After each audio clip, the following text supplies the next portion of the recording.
ये कहानी उस टाइम से स्टार्ट होती है जब मिस्र को एक नया गॉड दिया जा रहा था और इस गॉड का नाम हॉरिस था। हॉरिस जो कि हवा का गॉड था। अब क्योंकि हॉरिस को मिस्र का गॉड बनाया जा रहा था, इसीलिए उसको ताज पहनाने की रस्म की जा रही थी। सब लोग वहाँ पर आए हुए थे। अभी ताज बस हॉरिस को पहनाया जाने ही वाला था कि तभी वहाँ पर डेजर्ट का गॉड आ जाता है और इस गॉड का नाम सेट था और साथ साथ सेट हॉरिस का अंकल भी था, यानी हॉरिस सेट का नेफ्यू था। सेट अपनी नेफ्यू यानी हॉरिस को एक गिफ्ट देता है और वो गिफ्ट एक हॉर्न था। सेट हॉरिस को वो हॉर्न बजाने के लिए कहता है। तब हॉरिस उस हॉर्न को बजाता है और यहाँ पर अभी तक सब कुछ ठीक ही लग रहा था, लेकिन उस हॉर्न के बजते ही वहाँ पर सेट की पूरी आर्मी आ जाती है क्योंकि वहाँ पर सेट के आने का मकसद अच्छा नहीं था। लेकिन इससे पहले कि वो लोग कुछ समझ पाते, सेट हॉरिस के फादर को चाकू मार कर जान से मार डालता है, यानी सेट अपने भाई को ही मार डालता है। इसके बाद सेट सबके सामने ऐलान करता है कि अगर मेरे सामने कोई ना झुका तो उसे मार दिया जाएगा। ये बात सुनकर सब सेट के सामने झुक जाते हैं, इवन गॉड्स भी। मगर ये सब कुछ देखकर हॉरिस को बहुत गुस्सा आता है, इसीलिए वो अपने अंकल सेट से लड़ता है और लड़ाई के दौरान दोनों अपने असली रूप यानी गॉड के रूप में आ जाते हैं। लेकिन यहाँ पर हॉरिस हारता हुआ नजर आ रहा था क्योंकि सेट हॉरिस को अपने कंट्रोल में ले चुका था और वो हॉरिस की दोनों आंखें निकाल लेता है। लेकिन सेट हॉरिस को जान से नहीं मारता, बल्कि वो उसे ऐसे ही छोड़ देता है ताकि वो हमेशा ब्लाइंड बनकर अंधेरे में जिंदगी गुजारे। इसके बाद सेट पूरे मिस्र पर कब्जा कर लेता है और अब की बात मिस्र के हालात भी बदल चुके थे, यानी सारे सर्कमस्टेंसेस अब खराब हो चुके थे। इंसानों के साथ जानवरों जैसा सलूक किया जाता था क्योंकि सेट एक पत्थर दिल गॉड था, यानी उसके दिल में जरा भी रहम नहीं था। इसीलिए उस सोसाइटी में इंसानों के लिए जिंदगी गुजारना मुश्किल हो गया था। फिर मिस्र की उस सिटी में हमें एक लड़का दिखाया जाता है जिसका नाम बैक होता है। वहाँ पर बैक की एक बचपन की दोस्त भी होती है। वो दोनों ही एक दूसरे को काफी पसंद करते थे। यहाँ पर हम ये जान पाते हैं कि उस वक्त मिस्र में गुलामी का दौर था और इवन गॉड के साथियों के भी गुलाम हुआ करते थे। इसीलिए जो बैक की फ्रेंड होती है वो सेट के एक डिजाइनर की गुलाम होती है। इसीलिए बैक और उसकी दोस्त एक दूसरे से काफी मुश्किल से मिला करते थे। बैक की दोस्त को लगता था कि गॉड हॉरिस उनकी हेल्प कर सकता है और एक वो ही है जो इन लोगों को गुलामी से फ्री कर सकते हैं। इसीलिए वो दोनों एक प्लान बनाते हैं क्योंकि बैक की दोस्त उस जगह के बारे में जानती थी जहाँ पर सेट के सारे खजाने थे और सारा कीमती सामान वो रखता था और उन्हीं खजानों के बीच ही सेट ने हॉरिस की आंखें भी रखी हुई हैं। यहाँ पर बैक की दोस्त उसे सारी बात समझा देती है कि वहाँ पर सेट की आर्मी भी होगी, इसीलिए तुम उनसे बचते हुए अंदर जाना और जाकर हॉरिस की आंख ले आना। बाद में वो हॉरिस की आंखें उसे लौटा देंगे जिसके बदले में हॉरिस इनकी हेल्प करेगा। बैक ऐसा ही करता है। वो सबकी नजरों से बचते हुए उस खजाने वाली जगह पर पहुँच जाता है, लेकिन उस जगह पर खतरा भी था क्योंकि वहाँ पर जगह जगह पर ट्रैप्स लगे हुए थे ताकि कोई चोरी न कर सके।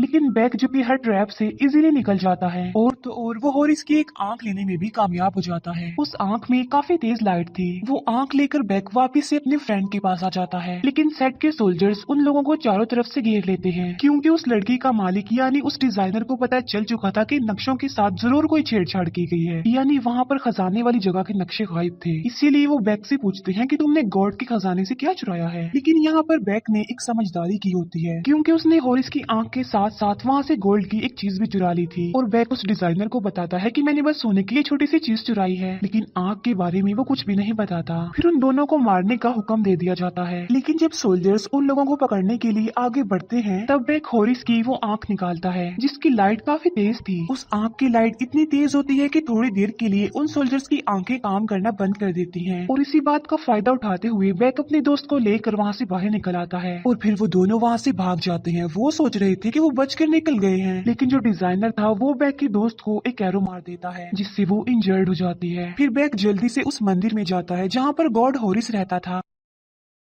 अंदर जाते ही बैक हॉरिस को बुलाता है ये कहते हुए कि मेरे पास तुम्हारी आंख है। ये सुनकर हॉरिस उससे अपनी आंख मांगता है, लेकिन आंख देने के बदले बैक उसके सामने एक शर्त रख देता है कि मैं तुम्हें तुम्हारी आंख लौटा देता हूँ, लेकिन उसके बदले तुम्हें मेरी एक मदद करनी पड़ेगी। ये बात सुनकर हॉरिस को गुस्सा आ जाता है कि वो एक मामूली सा इंसान होकर मेरे सामने शर्तें रख रहा है। इस बात की वजह से हॉरिस बैक पर अटैक भी करता है, मगर हर बार बैक बच जाता है और वो हॉरिस को उसकी आंख भी नहीं देता। अब हॉरिस ने अपनी आंख तो वापिस लेनी ही थी ना, इसीलिए वो उसकी बात मान लेता है। वो बैक को कहता है कि चलो बताओ क्या है तुम्हारी शर्त, जिस पर बैक कहता है कि तुम्हें किसी की जान बचानी है। इसके बाद बैक अपनी दोस्त को हॉरिस के सामने लाता है। यहाँ पर हॉरिस उस लड़की को बचाने की काफी कोशिश तो करता है, लेकिन वो उसे नहीं बचा पाता क्योंकि उस वक्त हॉरिस के पास गॉड वाली पावर्स नहीं थी। हॉरिस कहता है कि ये लड़की नहीं बच सकती क्योंकि मौत इसके बिल्कुल करीब आ चुकी है। इतनी ही देर में वहाँ पर मौत का गॉड भी आ जाता है और वो उस लड़की की सोल को उसकी बॉडी से अलग कर देता है। फिर गॉड ऑफ डेथ उस लड़की से पूछता है कि बताओ तुम मुझे क्या दोगी, जिस पर वो लड़की कहती है कि मैं तो कुछ भी नहीं दे सकती क्योंकि मैं तो गुलाम हूँ। यानी यहाँ पर हमें ये दिखाया गया है कि मरने के बाद इंसान मौत के गोड से डील कर सकता है। यानी जो कोई भी सोना चांदी कीमती चीजें मौत के गोड को देगा तो मौत का गोड उसे दोबारा जिंदगी देकर दुनिया में वापस भेज देगा।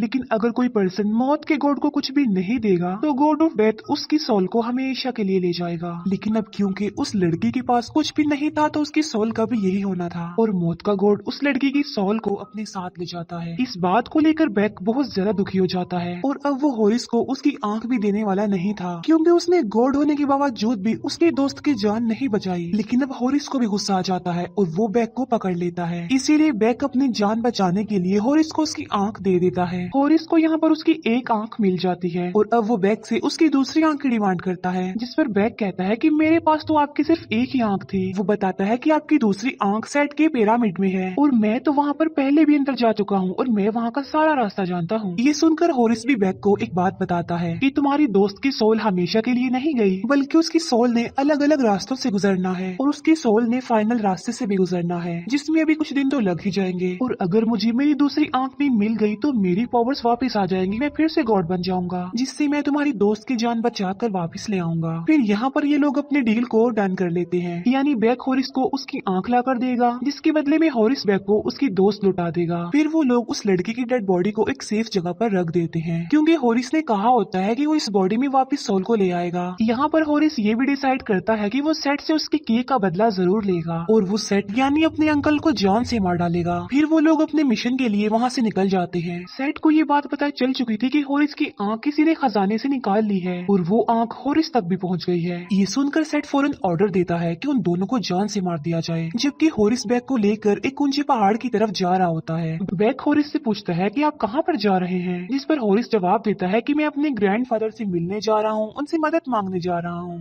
ये कहते ही हॉरिस वहाँ पर बैठ जाता है और वो अपने ग्रैंडफादर के बारे में सोचने लगता है। लेकिन तभी अचानक से हॉरिस का रूप बदल जाता है, वो अपने गॉड वाले रूप में आ जाता है और अब वो उड़ भी सकता था और उड़ता हुआ वो आसमानों में चला जाता है, जहाँ पर हम हॉरिस के ग्रैंडफादर को देखते हैं। हॉरिस के ग्रैंडफादर असल में सूरज के गॉड थे और ये वो जगह थी जहाँ से हर चीज पैदा होती है दुनिया की। जब सूरज के गॉड अपने असली रूप में आते हैं अपना हथियार लेकर, क्योंकि वहाँ पर एक अंधेरे का शैतान था जो बहुत खतरनाक था, तबाही मचाना चाहता था वो दुनिया में, और सन के गॉड उसका मुकाबला करते आ रहे थे और उसे अपनी पावर्स का इस्तेमाल करके वापस भेज देते हैं, क्योंकि सूरज के गॉड दुनिया के लिए लड़ रहे हैं। यानी इस तरह से वो पूरी दुनिया को प्रोटेक्ट कर रहे थे हर एक मुसीबत से और इस अंधेरे के शैतान से। लेकिन सूरज के गॉड का ये एक मेन काम है कि वो हर बार उस अंधेरे के शैतान को वापस भेज देते हैं।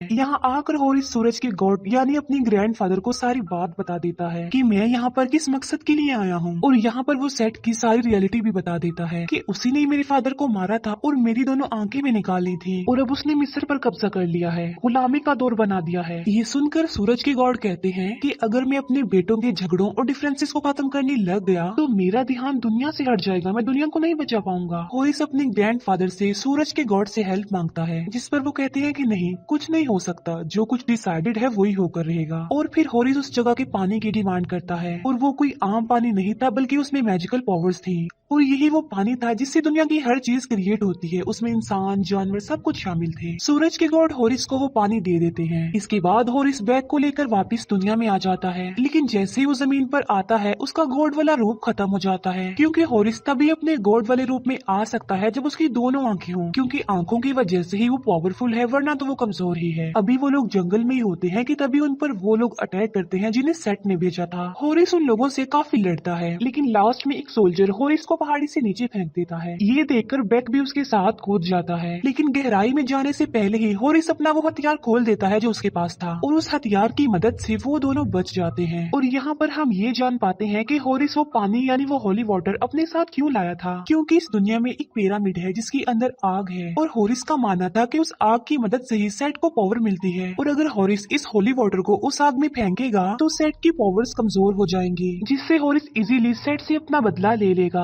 होरिस कहता है कि अब सेट हमें मारने के लिए अपने सबसे ज्यादा खतरनाक यानी खून के प्यासे लोगों को भेजेगा। फिर हमें दो औरतें दिखाई जाती हैं जिन्हें सेट ने भेजा था, जो बहुत खतरनाक थी क्योंकि वो बहुत बड़े बड़े सांप जैसे दिखने वाली मॉन्स्टर्स की सवारी करती थी। और सेट खुद एक गॉडेस के पास जाता है और ये गॉडेस गॉडेस ऑफ लव होती है। यहाँ पर सेट गॉडेस ऑफ लव से कुछ मांगने आया था। असल में अब से पहले गॉडेस ऑफ लव मरे हुए लोगों की दुनिया में थी और वो वहाँ पर मरे हुए लोगों की सीनियर थी। लेकिन इसके बाद हॉरिस ने गॉडेस ऑफ लव को उस दुनिया से बचाया और उन्हें वहाँ से बचाकर वो इस दुनिया में लाया। असल में गॉडेस ऑफ लव और हॉरिस एक दूसरे को काफी पसंद करते थे और हॉरिस के साथ साथ गॉडेस ऑफ लव भी बहुत सारी पावर्स की मालिक थी। सेट गॉडेस ऑफ लव को कहता है कि तुम मुझे मरे हुए लोगों की दुनिया में लेकर जाओगी क्योंकि मैं उस दुनिया पर भी राज करना चाहता हूँ। लेकिन इस बात के लिए गॉडेस ऑफ लव साफ इनकार कर देती है। गॉडेस ऑफ लव को भी ये बात पता चल जाती है कि हॉरिस को उसकी आंख मिल गई है। सेट गॉडेस ऑफ लव को मारने के लिए आगे बढ़ता है, लेकिन उससे पहले ही गॉडेस ऑफ लव अपने हाथ से एक जादुई कंगन निकाल देती है और जब वो ऐसा करती है तो वो थोड़ी देर के लिए मरे हुए लोगों की दुनिया में चली जाती है। लेकिन बहुत जल्द वो वापस से उस कंगन को पहन लेती है, जिससे वो मरे हुए लोगों की दुनिया से वापस इस दुनिया में आ जाती है। असल में ये एक ऐसा जादुई कंगन था कि जब तक ये गॉडेस ऑफ लव के हाथ में रहेगा तब तक मरे हुए लोग उन्हें कोई भी नुकसान नहीं पहुंचा पाएंगे। लेकिन कंगन उनके हाथ से निकलते ही मरे हुए लोग उन्हें अपनी दुनिया में ले जाएंगे। हॉरिस और बैक एक काफी पुराने मंदिर में चले जाते हैं, लेकिन तभी वहाँ पर सेट की भेजी गई दोनों खतरनाक औरतें सांप जैसे बड़े बड़े मॉन्स्टर्स की सवारी करके वहाँ पर आती हैं और वो स्नेक जैसे मॉन्स्टर्स मुंह से आग भी निकाल रहे होते हैं। वो दोनों स्नेक मॉन्स्टर इन लोगों पर अटैक कर देते हैं, लेकिन ये दोनों उनसे बचते हुए छुप रहे थे और तभी वहाँ पर गॉडेस ऑफ लव आ जाती हैं, जो अपनी पावर्स का इस्तेमाल करके उन सांपों जैसे मॉन्स्टर्स को खत्म कर देती हैं। इसके बाद वो लोग वहाँ पर जाते हैं जहाँ पर हॉरिस की दूसरी आंख भी थी और वो जगह एक पिरामिड थी।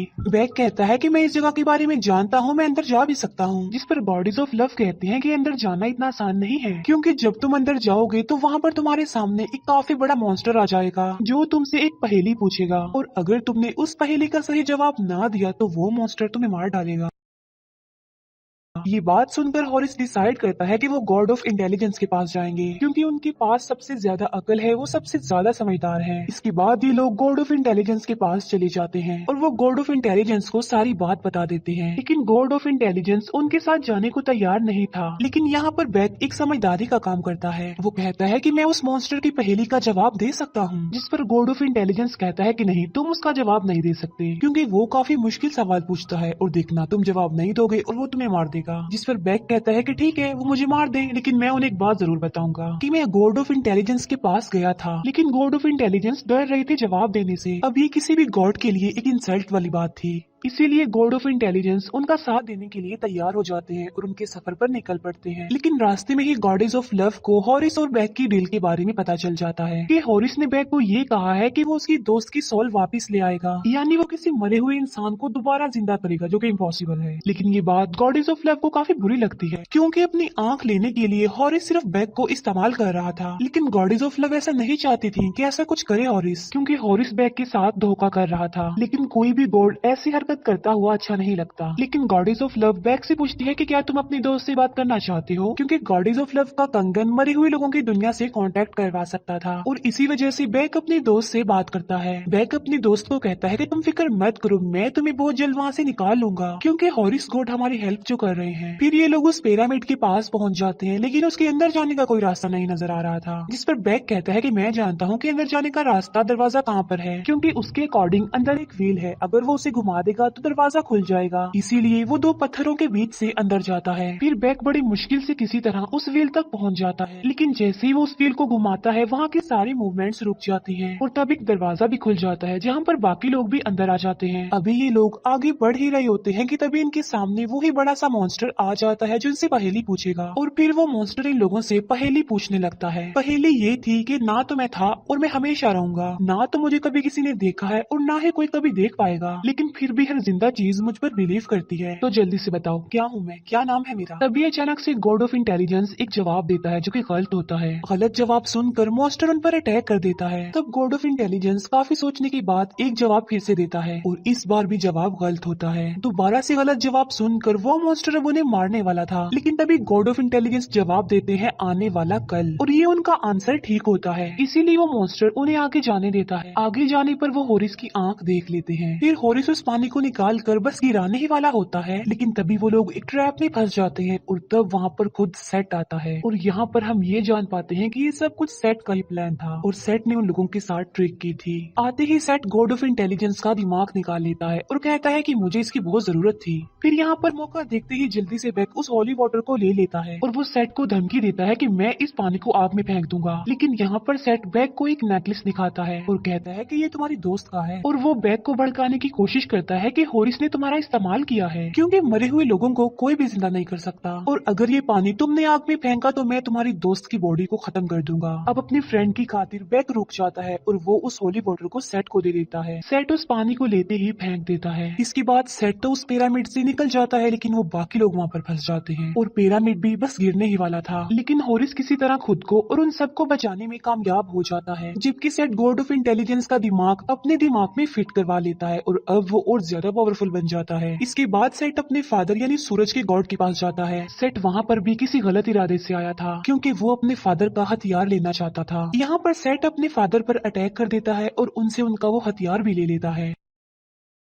जिससे होगा ये कि अंधेरे का शैतान अब हमेशा के लिए कंट्रोल से बाहर हो जाएगा और दुनिया में आकर तबाही मचा देगा। फिर हम देखते हैं कि हॉरिस बेक और गॉडेस ऑफ लव मंदिर से बाहर आ गए हैं। बेक को यहाँ पर काफी बुरा फील होता है कि उसे सिर्फ इस्तेमाल किया जा रहा था, लेकिन यहाँ पर गॉडेस ऑफ लव बेक की हेल्प करती है, क्योंकि वो चाहती थी कि बेक को उसकी दोस्त मिल जाए। इसीलिए वो मौत के गॉड को वहाँ पर बुलवाती है और वो मौत के गॉड से पूछती है कि मुर्दों की दुनिया में जाने की कीमत क्या लोगे, जिस पर मौत का गॉड कहता है कि वहाँ पर जाने की कीमत काफी महंगी है। ये सुनकर गॉडेस ऑफ लव मौत के गॉड को अपना वो कंगन दिखाती हैं और पूछती हैं कि क्या इससे भी बड़ी कोई कीमत होगी। लेकिन अब क्योंकि वो कंगन निकालने से ही गॉडेस ऑफ लव मुर्दों की दुनिया में चली जाएंगी, इसीलिए होरिस उन्हें ऐसा करने से मना करता है और वो अपना कंगन निकाल कर बेक को दे देती है और खुद वो मुर्दों की दुनिया में चली जाती है। और इसके साथ साथ बेक भी अपनी दोस्त से मिलने चला जाता है, जहाँ पर बेक की दोस्त की सोल आखिरी गेट तक पहुँच गई थी और यहाँ पर उसके लिए एक काफी बड़ा इम्तिहान था कि अगर वो सोना देगी तभी वो वापस जा पाएगी दुनिया में, और अगर उसके पास कुछ भी नहीं है तो वो हमेशा के लिए यहीं पर ही रह जाएगी। बेक की फ्रेंड कहती है कि मेरे पास तो कुछ भी नहीं है, लेकिन इतनी ही देर में बेक वहाँ पर वो जादुई कंगन लेकर आ जाता है। लेकिन तभी हम देखते हैं कि अंधेरे का शैतान दुनिया पर हमला करने के लिए वहाँ पर आ गया है, क्योंकि उसे रोकने वाले सूरज के गॉड जो अब नहीं रहे थे। तब मौत का गॉड बेक को कहता है कि जल्दी जाओ वापिस होरिस के पास जाओ, क्योंकि वो ही है जो इस अंधेरे के शैतान को रोक सकता है। मैं इसे कब तक रोकूंगा। तभी बेक इस दुनिया में वापिस आ जाता है और वो होरिस को सारी बात बता देता है। लेकिन सेट के पास तो उसके फादर का एक पावरफुल हथियार था, लेकिन इसके बावजूद भी वो अंधेरे के शैतान को इस दुनिया में आने देता है और वो अंधेरे के शैतान को उसी जगह पर ले जाने वाला था जहाँ पर होली वाटर है। अब क्योंकि ये ऐसा पानी था कि जिससे सारी दुनिया क्रिएट होती थी, तो अंधेरे का वो शैतान उस सारे पानी को पी लेगा और सारी दुनिया खत्म हो जाएगी। लेकिन इससे पहले कि अंधेरे का शैतान उस होली वाटर तक पहुँच जाता, वहाँ पर होरिस आकर सेट को रोकने की कोशिश करता है और उन दोनों के बीच एक काफी बड़ी फाइट होती है। लेकिन यहाँ एक बार फिर सेट होरिस पर भारी पड़ता है। सेट बस होरिस को मारने ही वाला होता है कि तभी वहाँ पर बेक आ जाता है, जो होरिस की हेल्प करता है और वो सेट की बॉडी से होरिस की दूसरी आंख भी निकाल लेता है और उस आंख को वो होरिस की तरफ फेंकता है। इस बात की वजह से सेट को काफी गुस्सा आता है और वो होरिस को नीचे फेंक देता है, जबकि होरिस भी अपनी आंख नहीं ले पाता, वो गिर चुकी थी। अब यहाँ पर होरिस फंस चुका था। उसके पास दो ऑप्शन थे, या तो वो बेक की जान बचा ले या फिर वो अपनी आंख ले ले, क्योंकि आंख लेने से उसकी सारी पावर्स वापस आ जाएंगी। लेकिन यहाँ पर होरिस डिसाइड करता है कि वो बेक को ही बचाएगा। लेकिन जैसे ही वो उसे पकड़ता है, यहाँ पर होरिस का रूप बदल जाता है, यानी वो अपने गॉड वाले रूप में आ जाता है, जबकि उसके पास तो उसकी आंख भी नहीं थी। यहाँ पर हमें ये पता चलता है कि होरिस के पास उसकी सारी पावर्स वापस आ गई हैं, क्योंकि उसकी पावर किसी आंख में नहीं थी, बल्कि इस बात में थी कि वो खुद गर्जी छोड़कर एक अच्छा गॉड बने और किसी की हेल्प करे। अब क्योंकि होरिस ने ऐसा ही किया था, इसीलिए उसे उसकी दूसरी आंख भी मिल जाती है। होरिस और सेट की फिर से लड़ाई हो जाती है और इस बार सेट हार जाता है। फिर होरिस जब सेट को मारने वाला होता है, तब सेट उससे काफी रिक्वेस्ट करता है कि प्लीज मुझे मत मारो, मुझे छोड़ दो, मैंने भी तो तुम्हें छोड़ दिया था, मुझे प्लीज एक मौका दे दो। जिस पर होरिस कहता है कि मैं तुम्हारी तरह बेवकूफ नहीं हूँ, जो गलती तुमने की है मैं तो वो कभी नहीं करूंगा। ये कहते ही होरिस सेट को जान से मार डालता है। अंधेरे का वो शैतान उस पानी की तरफ बढ़ रहा था। फिर होरिस अपने ग्रैंडफादर यानी सूरज के गॉड के पास जाते हैं और उन्हें उनका हथियार वापस लौटाते हैं, जिसका इस्तेमाल करके सूरज के गॉड अंधेरे के शैतान को वापस उसकी दुनिया में भेज देते हैं। इसी बीच बेक की भी डेथ हो गई थी, लेकिन होरिस अब क्योंकि गॉड बन गया था, उसके पास पावर्स थी, इसीलिए वो अपनी पावर्स का इस्तेमाल करके बेक और उसकी दोस्त को दोबारा जिंदा कर देता है। इसके बाद होरिस मिस्र का गॉड बन जाता है और यहाँ पर वो एक कानून बनाता है कि मरने के बाद सिर्फ वही इंसान दोबारा पैदा किया जाएगा जिसने दुनिया में अच्छे काम किए होंगे, ना कि सोने चांदी के बदले में। और अब हॉरिस मरे हुए लोगों की दुनिया में जाता है जहाँ से वो गॉडेस ऑफ लव को वापस लाएगा। सब हालात बिल्कुल नॉर्मल हो जाते हैं और इसी के साथ इस मूवी की यहीं पर हैप्पी एंडिंग हो जाती है। Thank you for watching.